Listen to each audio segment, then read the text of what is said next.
Hola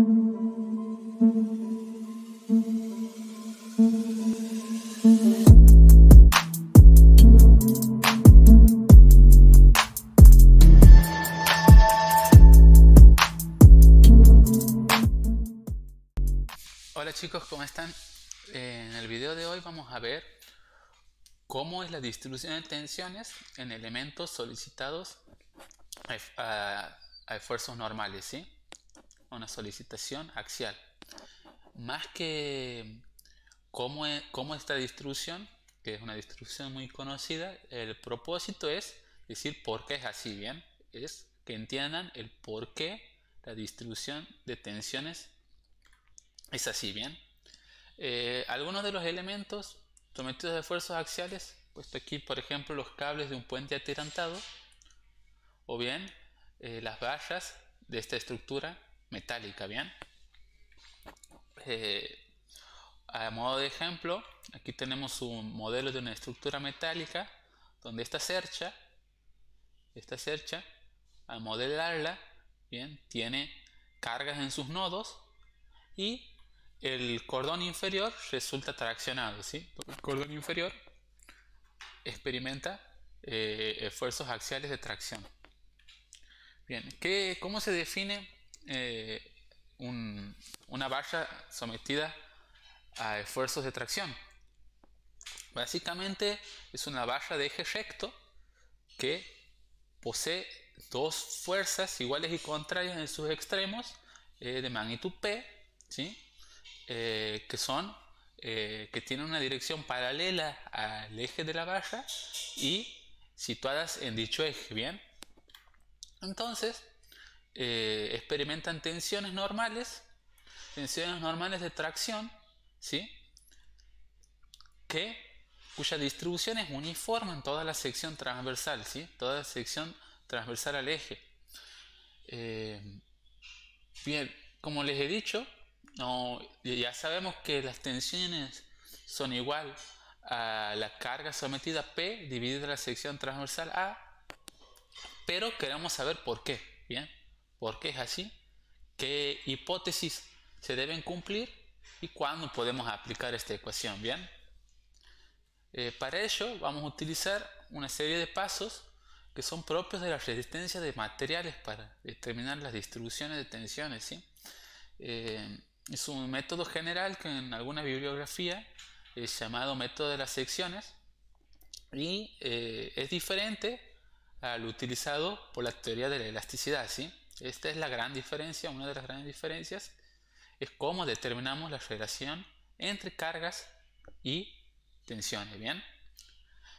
A modo de ejemplo, aquí tenemos una valla vertical que en su extremo tiene un peso P, ¿bien? Y donde lo que queremos analizar es esta valla despreciando su peso propio, ¿bien? Solamente el peso P, ¿bien? En el extremo inferior. Y obviamente aquí un empotramiento también habría una reacción igual y opuesta P. Entonces esta valla queda sometida a un esfuerzo de tracción, ¿bien? Entonces como primer paso lo que hacemos es seccionar a la valla.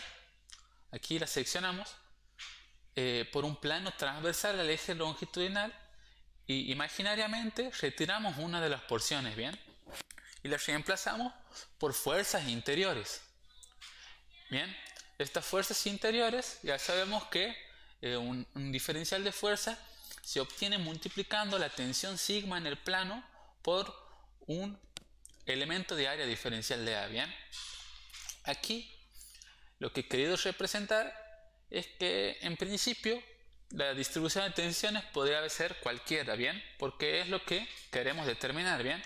O sea, esta no es la distribución de tensiones, sino queremos saber cuál es la forma de esta distribución de tensiones. Segundo paso, tenemos que aplicar ecuaciones de equilibrio entre fuerzas internas y fuerzas externas. ¿Qué quiere decir esto? Que la carga P tiene que ser igual a la sumatoria de todas las fuerzas verticales sigma por diferencial de A. ¿Bien? Esto podemos hacerlo igualando P al integral de sigma por diferencial de área, ¿bien? Si sumamos todas las fuerzas en el área, las fuerzas interiores, nos tiene que dar igual a P, ¿bien? El paso 3 es muy importante y consiste en realizar una hipótesis de deformación, ¿bien? Este es el punto clave. O sea, en resistencia de materiales lo que se hace es por una serie de ensayos determinar cómo son la distribución de tensiones, la distribución de deformaciones específicas. En realidad lo que se hace es medir deformaciones y traducirlas a deformaciones específicas, es decir, medimos delta de L y calculamos epsilon como delta de L sobre L inicial, ¿bien? ¿Por qué? Porque algo muy importante que hay que tener en claro es que las tensiones no son una magnitud medible, ¿sí? No son una magnitud medible. Lo que sí se puede medir son las cargas P y las deformaciones delta de L, ¿bien? Podríamos hasta cierto punto decir que las tensiones son un artificio imaginario creado por la ingeniería, ¿bien? ¿Por qué? Porque no son susceptibles de ser medidas. Bien, esta hipótesis de deformaciones específicas es que son las mismas para cada elemento de la sección transversal, es decir, que epsilon es constante en la sección, ¿bien? Es uniforme. No hay una deformación desigual, ¿bien? Todos se deforman de la misma manera. El cuarto paso es, mediante ensayos, establecer una relación entre la tensión y la deformación específica, es decir, la llamada ecuación constitutiva, que nosotros en la materia vamos a trabajar con una ley lineal, la ley de Hooke, ¿bien? Donde en el caso uniaxial, esta ley está definida por las tensiones son iguales al modo de elasticidad E por las deformaciones específicas, ¿bien? Es decir, hay una relación lineal dentro de cierto rango, ¿sí? Dentro de ciertos límites, entre las tensiones y las deformaciones, ¿sí? Bien. Y por último, el quinto paso es que de los pasos anteriores hay que reemplazar y despejar la tensión en función de las cargas y las dimensiones de la pieza. Bien. Ya, como hemos dicho, la ley de Hooke nos dice que sigma es igual a E por epsilon en un estado uniaxial, que nuestra hipótesis de deformación es que epsilon delta de L sobre L es constante en la sección transversal, ¿sí? De funciones específicas uniformes. Entonces, si reemplazamos epsilon en la ecuación de la ley de Hooke, nos queda que sigma es igual a E por delta de L sobre L. Es decir, como E es constante y epsilon es constante, entonces sigma es constante en la sección transversal. La tensión es constante. Entonces, reemplazando ahora en la ecuación de equilibrio entre fuerzas internas y fuerzas externas, es posible retirar de la integral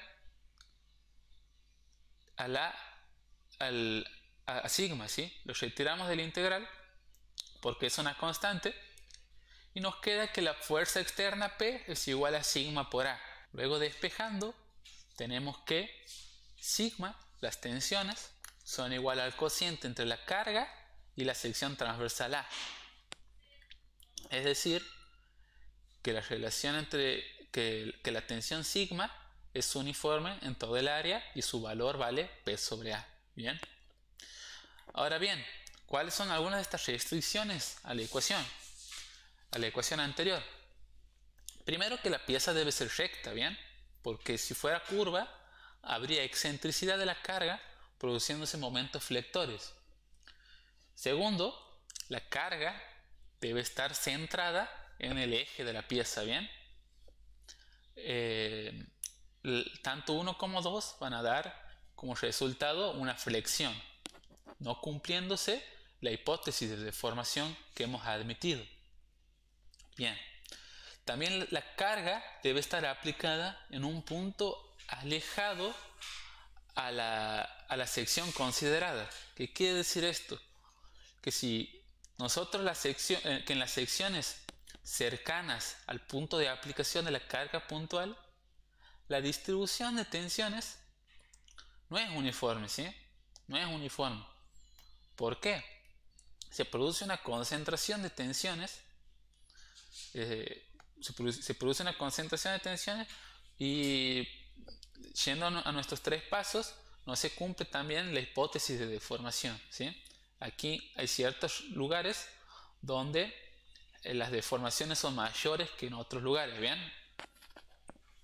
La sección también debe ser constante y no presentar cambios bruscos. Esto se llama lo que decimos una discontinuidad geométrica, ¿bien? El eje de la barra tiene que ser recto y su sección tiene que ser constante. Si no, se producen concentraciones de tensiones localizadas cuando el cambio de sección es brusco. Por último, el material debe ser homogéneo, es decir, el módulo de elasticidad E tiene que ser constante en toda la sección transversal y la carga debe ser estática. Esta demostración está realizada para cargas estáticas y no dinámicas donde interviene el efecto de la aceleración, ¿sí? Bueno, como vemos son muchas las restricciones, pero es muy aplicable esta ecuación en diferentes problemas de ingeniería. Bien, con esto queda por terminado el video y espero que les haya gustado.